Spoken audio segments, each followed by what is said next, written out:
Are you mocking me?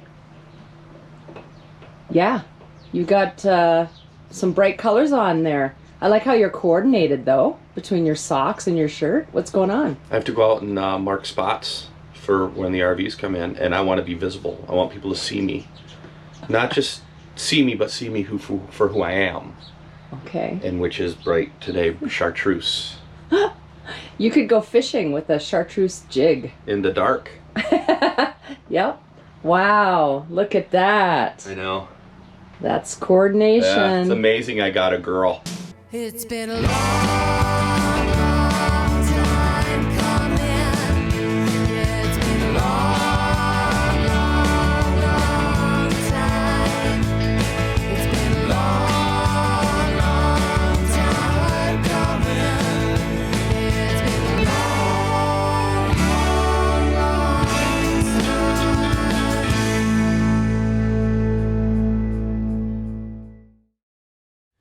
Hello, hello, hello. Today we are celebrating our 3-year... I'm gonna do it. I just said to you I was gonna do all that.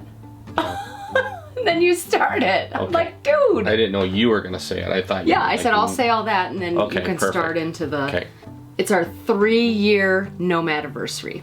So we have been on the road for 3 years now, and we were just reminiscing about the good times and the bad times. Yeah, we were sitting around on the couch and we said, you remember when? You remember this? You remember that? And we're going to talk about it today. Okay, let's do that. Let's do that. All right, we're going to start with a low. Okay. The first low is the tire blowout. It wasn't a tire blowout, it was our bearings on our last trailer, not the current trailer. And we were in Wisconsin, and all of a sudden we're going down the road and I look in the rearview mirror and I see smoke coming out of the tire. And not just that, but there was nowhere to pull over. There was this much room on either side of the highway, and the road was going like this. So if we would have pulled over, we would have been down in a dip, and anybody coming over would have hit us. Oh my gosh, I remember that because I was working and all of a sudden you pulled into this driveway because there was nowhere else to go, and you ran and got the fire extinguisher. Let's show them. Okay. We'll show you. And now Dave is over here on the phone with the roadside assistants.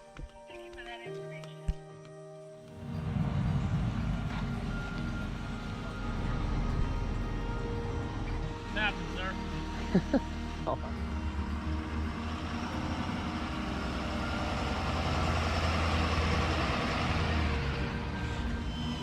So what they're going to do is they're going to put it on the flatbed, and they have to remove the back jacks apparently, because as it comes up, the back stabilizers are going to hit.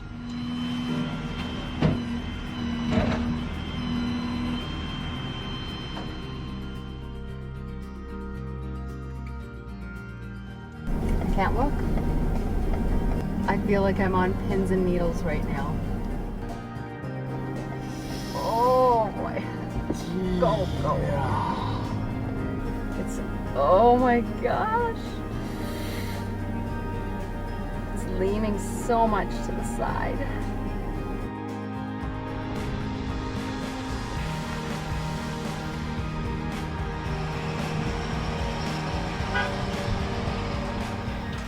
All right, so it's time for a high. The high for me was buying our fifth wheel, buying Indy. We didn't know we were gonna get a fifth wheel, and we did the little game called let's just go look, let's just go take a look at it. Jacqueline had found a fifth wheel that she really wanted. We found one in Indiana, and we took off and we went and got it. I knew we were gonna get a fifth wheel. She knew we were gonna get a fifth wheel. We decided to do a thing. We woke up this morning and we're like, you know what? Let's just go look at campers. We were so curious about fifth wheels. We've been hearing about them, and we thought, you know what? There's probably not a lot out there, but we'll come and we'll look anyway. So we're gonna look at some campers today, some fifth wheels. So, We'd have to find something pretty yeah. mind-blowing to get us out of what we have now, because we really like it. Yeah. But we'll just We're just looking. That's why we're here. After looking at a few different specific models of fifth wheels at this dealership, we kind of decided on this certain one, which was the 260 RD, RD standing for rear dinette, am I right?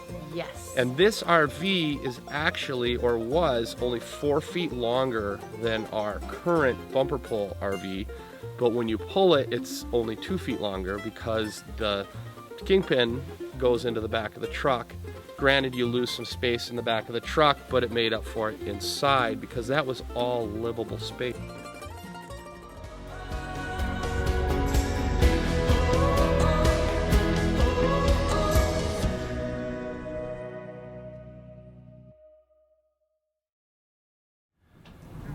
So I'm gonna say this is a low, and Dave's probably gonna say this was a high, but for me, a low was being caught in the snow in Colorado, so Salida? Salida, Colorado. Yep, being stuck in the snow, and it wouldn't have been so bad to be in the snow for just a short period of time, but we couldn't get out because the road got so wet and mushy, and we were kind of in the backwoods, and we were boondocking, and then we had to stay for several days. So I was really cold, and I'm not talking a little bit of snow, I'm talking like a foot and a half of snow, a lot of snow. So for me, that was a low of full timing on the road. I loved it. I got my mittens, very, very warm. I have my scarf, I have my toque, I have my jacket, and I even have kind of winter boots. Look at this. Yeah, I mean, come on, it's just beautiful. You can't deny that. it's beautiful for about 50 seconds, maybe. How's the house looking? How's the house looking? Yeah. Snowy. So obviously I don't know where to stand, so I've got to be very careful because it's completely full of snow. There's one.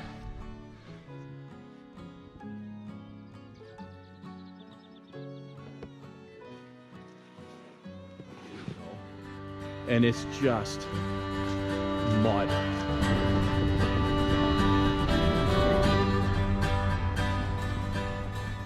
So one of the best highs for me of the last 3 years of being on the road is that we finally got to go to Canada and see my family, because we started full-timing at the very beginning of COVID. We could not go to Canada. The family could not come to see us, and we were on the road, so how were they really gonna come see us? And I figured out we have not seen them in 727? Something like that. 727 days, yeah. Let's go in.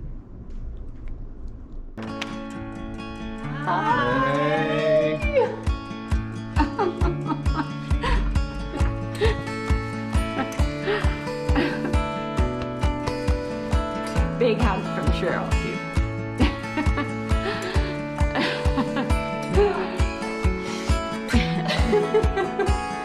That's so good to see you. Yeah. Oh.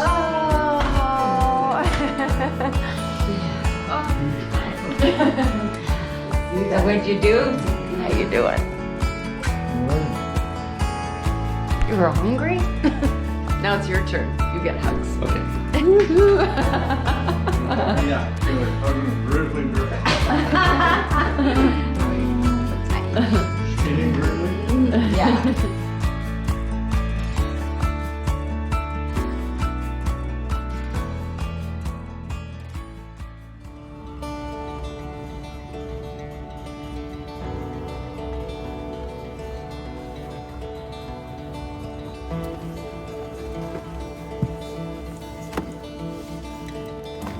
God, they're finally here.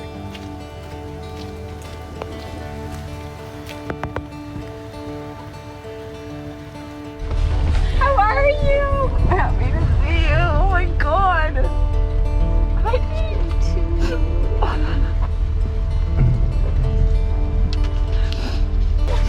Way too long, right? 3 years is too long.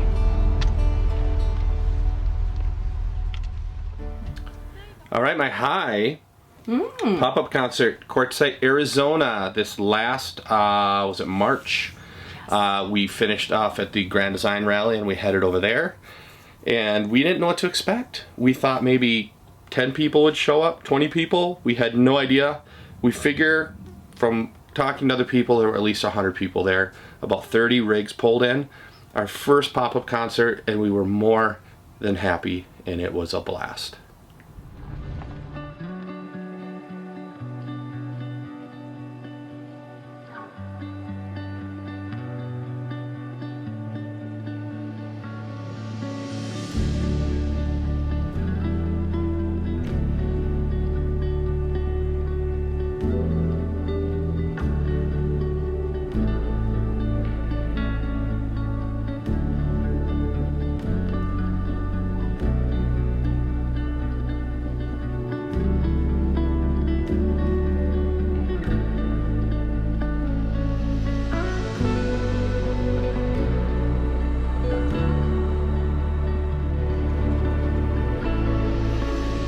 So it's the morning of the big show, the first pop-up concert in Quartzite. Midnight travels never felt so good. Windows down, staring at the hood. Suitcase packed and traveling barely lights. Guitars rest just one night. Well, one of the lows of being full-time on the road was missing the kids. So it was a little bit hard. I knew that that would be a thing. I knew that I would miss the kids. They're grown and everything, so it's not like they're little kids, no grandkids. But I knew that I would still miss them. So I needed to know ahead of time that we would see them, shortly after. So we went full-time, and probably, I guess it was 5-6 months later, we had them come over and meet us in Lost Dutchman, to have some fun with them and spend Christmas with them. But it was sad, and we had a video out where we had confessions, and that's one of the things that I talked about, and it really just, hit my heart, and I was trying to explain how that felt. And I know a lot of people out there who are full-timers, or who maybe haven't gone full-time but they're thinking about it. That's one of the things that they're concerned about. So, missing family.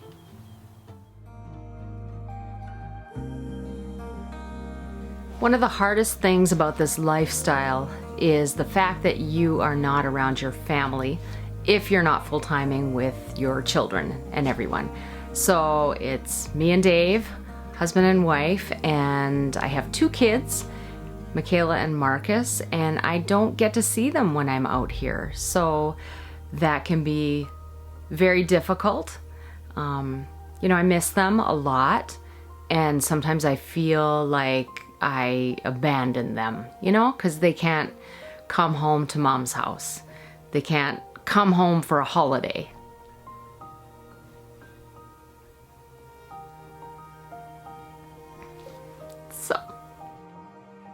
And honestly, they were our biggest supporters.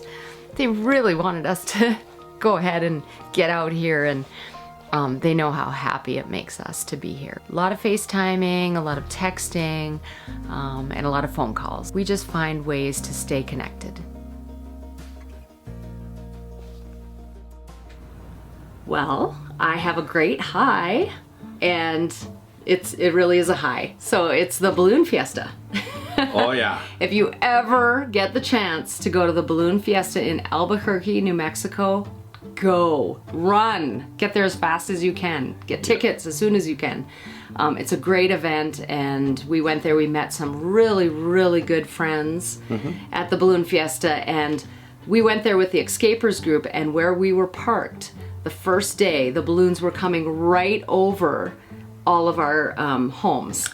And so there was the one that actually landed right beside, like right near our camper, and then I was up on top of our rig, and one of them went right over, and I was talking to the pilot inside, and it was just a real sight to see.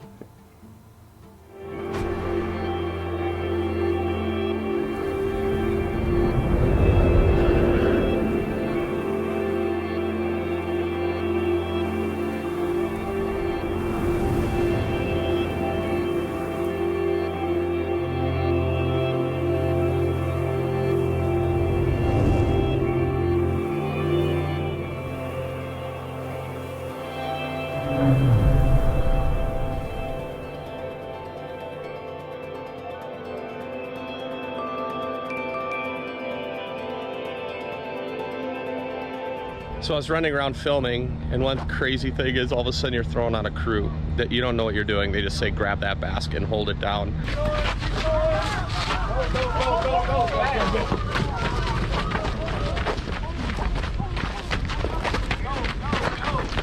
So everybody's fair game around here.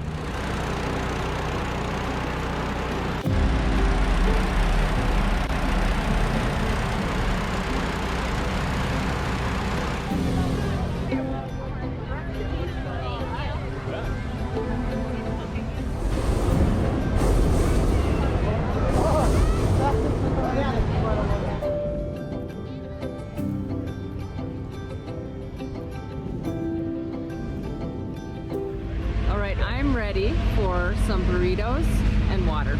Rob and I have more funny stuff to say. Bob. Say goodnight. Good night. Welcome to another Healthy Living Tip with Jacqueline. Today it was a recipe that I made, so I was just going to share it with you. What I did was I took egg beaters, fresh tomatoes and zucchini that we got at the farmer's market, and some low-fat cheese, a little bit of low-fat cream cheese, some spices, and mixed it all together. Did I say egg beaters yet? With egg beaters.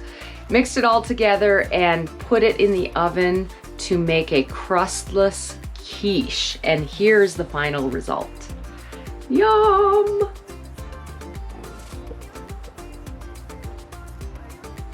So I wanted to have a nice, healthy, big breakfast because we are going out on an event all day long. So there it is, crustless quiche. Healthy living tip is the recipe, and to have a nice, healthy breakfast before you set out for your day. I will put the link to the recipe in the description of the video. And that's been another Healthy Living Tip with Jacqueline. All right, this next low was a very expensive low. We were in Lost Dutchman State Park, and I was flying way up in the cliff area, and it was right before dark, and I was going to do one more pass down this cliff wall. When you say flying, you mean? Sorry, drone. Thank you. And I said, I'm going to do one more pass, and somehow it got around the corner of a cliff, and when you're flying, you can only fly 400 feet in the air from where you're standing. And when the cliffs are 800,000-900,000 feet, it's a little tough. So I lost the drone, and I had to do the walk of shame back and tell Jacqueline that I lost the drone. She took it well, but we spent the entire next day looking for it. Trying to get up at least part of the way on this hill to get some cool drone shots. Well, it's one of those days. Oddly enough, I am going home droneless. Last night I was up flying the drone, and it lost signal, and I didn't get it back.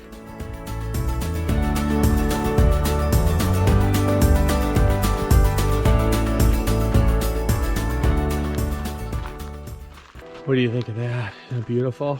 It is. Really beautiful. You really get a lay of the land when you're up here. You do. What I'm the most nervous about is going across all those plants and rocks where people haven't gone, and where there are, rattlesnakes and scorpions and things.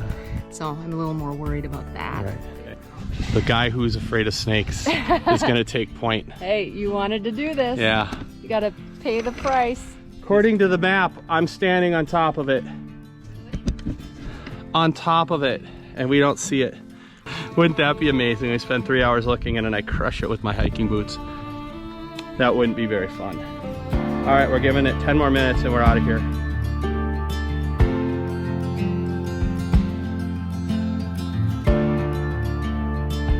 King of the world. There it is. So now I have 2 controllers, and I don't know what else comes in here. It's been a while. Always look on the bright side of life. No? Monty Python? Oh. Life of Brian? No? Anybody? Little help? Okay, here's my high. Grand Canyon, South Rim, Kaibab, we can never say it right, State Forest. And we rolled in there. I think it was our first trip back to the north, and we were on our way back to record a new album. And while we were in the Grand Canyon, Jacqueline wrote Long Time Coming, which is the theme song for this season's intro. And we stayed there and we didn't want to leave. We kept carrying it out. Oh, let's stay another night, let's stay another night. Part of it was, I think, that we had been in the desert so long up to this point that finally we got to see trees and hearing wind in the trees, and it was just, there was still some snow on the ground, so we got to experience a little bit of snow. And we also knew that we were heading back to see family for the first time after our first year on the road. So the Grand Canyon South Rim is amazing. Don't forget, that was your first time ever seeing the Grand Canyon. And it was my first time ever seeing the Grand Canyon. It's good, you can still see some snow on the ground. It's back there, just like home. We're gonna go over and see the Grand Canyon. We're gonna go to the closest overlook that we can find because look at you all like gussied up. Gussied? Yeah. Really? I have Like a you're gonna meet sweatshirt a- and a toque on. It's like you're gonna meet a gentleman caller out on the trail. Well, I just might. Maybe a handsome dapper ranger. You're all like style. Hiking boots, which to me, I love hiking boots. Oh, sorry. So today we are going to Grandview Point, I think it's called. I know it's called Grandview. And we are going to look at the Grand Canyon, and it's going to be your first time really seeing it. We did drive by, and while Dave was driving and trying to pay very close attention because it was a winding road, he took a peek back and said, "Holy!" I don't know if I used the word. Nothing he had ever seen before. Right. So I like it. Lead me. Which point are you going to push me? Are we right here, gonna right do here. it over here or over here? Wow, look at that. Isn't that impressive? It is.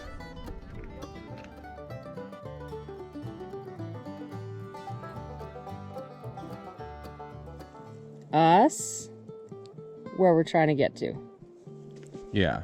We could do it, but we don't really want to push it. We don't have the water, we don't have the time. We need to get back. And what other excuses do you have?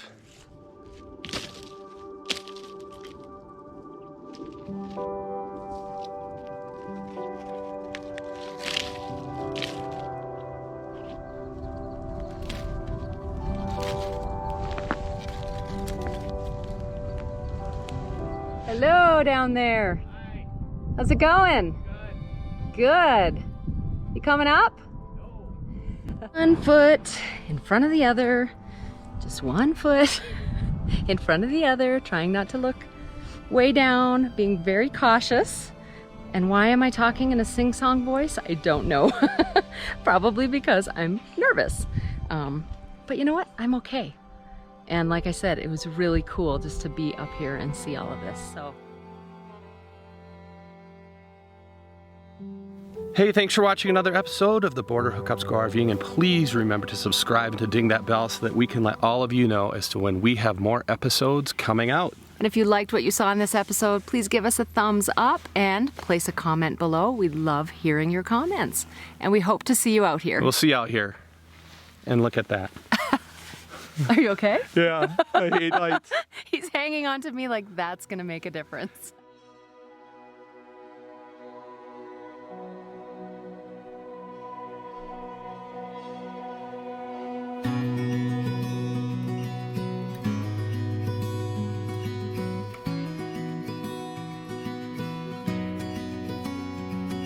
Take off and make our way down the road. We've got Ooh, Hey, voila. still in the box. Never used them.